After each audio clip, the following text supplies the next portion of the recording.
আসসালামু আলাইকুম প্রিয় ভাই বোনেরা।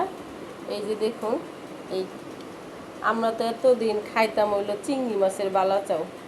আজকে আমরা খাবো হইলো আমের বালাচাও। দেখুন আমের বালাচাওটা আমি কিভাবে বানাই। একদম কাঁচা কাঁচা আম নিতে হইব, শক্ত কাঁচা। এই বালাচাওটা বানাইতে মানে নরম কোনো আম ব্যবহার করা যাবে না, শক্ত একদম কাঁচা আমটা ওইটা ব্যবহার করতে হইব। আমি ছিলা কাইটা নিই, দেখুন এই যে ছিলা নিছি। এই যে আমের বালাচা বানাইতে এরকম চিকন চিকন করে আমটা কাটতে হইব। দেখুন লবণ, মরিচ ফাঁকি,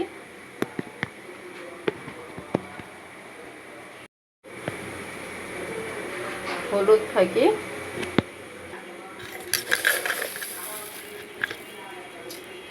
চিনি।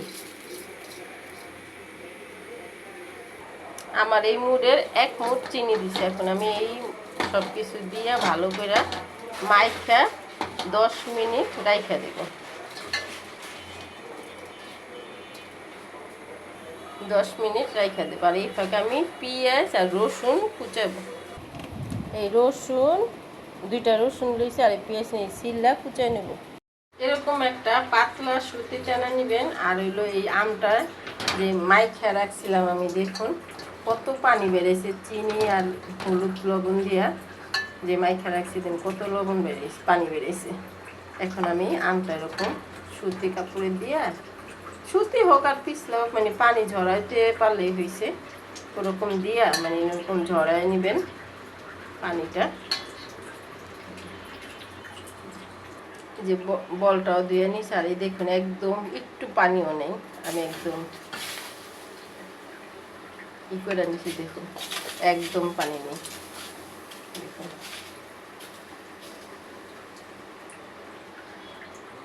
এই যে তেল আর কড়াই চুলায় দিয়ে দিছি। এখন আমি এইটার ভিতরে একটুখানি চিনি দেব। এই যে দেখুন চিনি দিয়া এই যে এখানে যে রসুনটা নিছি আর পেঁয়াজটা নিছি, এখন আমি এখানে পেঁয়াজ ভাজতে দিয়ে দেবো।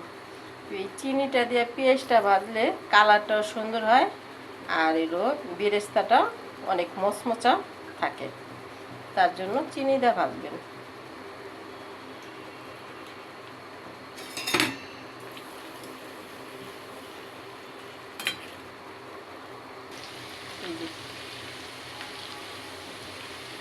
ভালো করে মানে লাড়াচাড়া দিয়ে সুন্দর করে এই বেরেস্তাটা ভাজিয়ে নেবেন।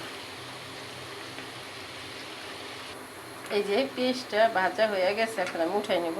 এই পেঁয়াজ বেরেস্তাটা উঠাই নিচ্ছে, এখন রসুনটা দিয়ে দেবো।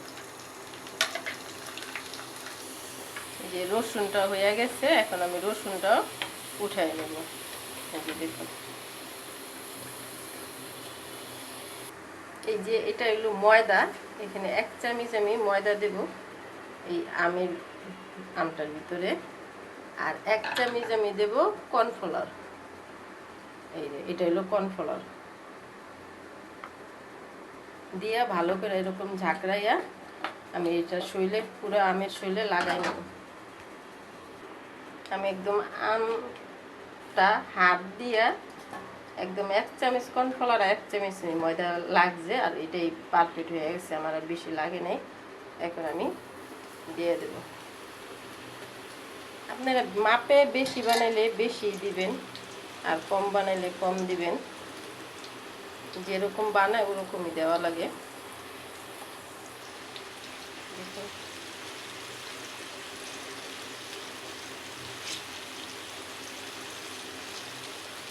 আমি রসুন আর পেঁয়াজ যে তেলে ভাজি ওই তেলেই কিন্তু আমটা ভাজতেছি, আমি আর তেল পাল্টাই নেই।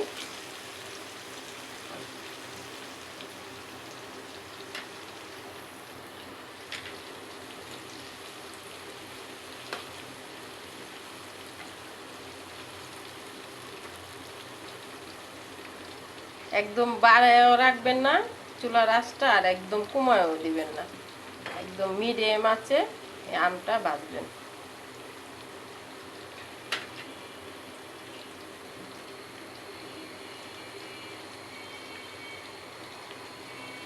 তারপর আপনাকে আরও একবার দেখাই দিয়ে দেখুন একদম আমটা কিন্তু ঝরঝরা।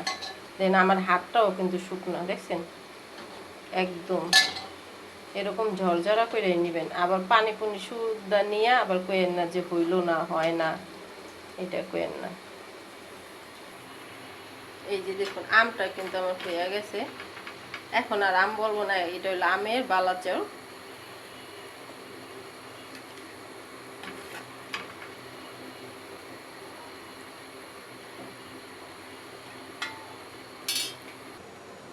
এই যে দেখুন এখনও যে আমি যে একবার চুলায় দিয়ে ওইটি ভাজা হয়ে গেছে, তারপর ওইটি কিন্তু পানি ছাড়ো না, একটু ভিজা ভিজা ভাবও হয়নি। দেখুন এই যে দেখুন আমি বলটা পর্যন্ত দেখাই একদম শুকনো।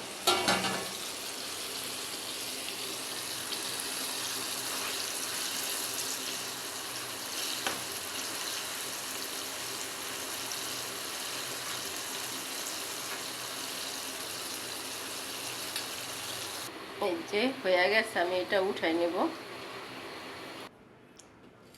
প্রথমের আমটা একটু উঠাইতে উঠাইতে একটু লালসা বেশি হয়ে গেছে, আর দ্বিতীয় আমটা কিন্তু আমি আর বেশি করিনি।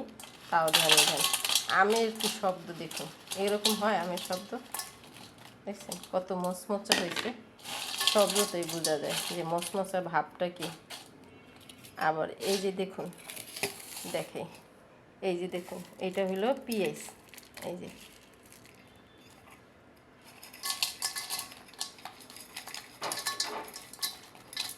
এটা হলো রসুন আর পেঁয়াজ। যেমন বালাচার ভিতরে রসুন পেঁয়াজ দিয়ে বানায়, তার জন্য আমি রসুন পেঁয়াজই ব্যবহার করছি। আর এখানে এখন আমি যে বালাচাও কিন্তু ঝাল ঝাল হয়, তার জন্য আমি একটু বেশি না অল্প একটু মরিচের গুঁড়া মিলাই দেবো। মানে হাত দিয়ে মিলাইলাম, কিন্তু যারা হলো হাত দিয়ে না মিলাইতে পারেন তারা হাতে কাবার লাগাই নেবেন, কি চামিচ দিয়ে মিলাইবেন। দেখুন শব্দটাই দেখুন